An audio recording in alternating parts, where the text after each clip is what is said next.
This is Joe Hill from DoneRight Management. We're going to do a quick video tutorial on the Longhorn Hideaway.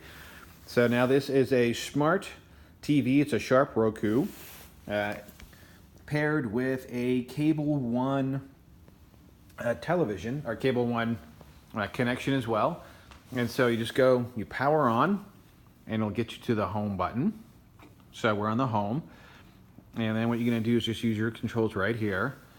Now, you've got Netflix, Prime. Now you can go ahead and enter your data in. And in order to be able to get to the cable box, which is the Cable One, you want to make sure your green light's on, it's powered on.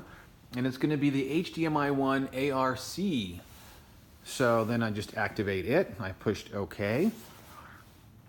And it's going to allow you to go and experience the cable box. So if you have any further questions, you can reach out to us.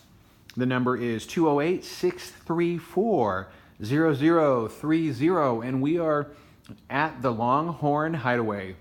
Cheers.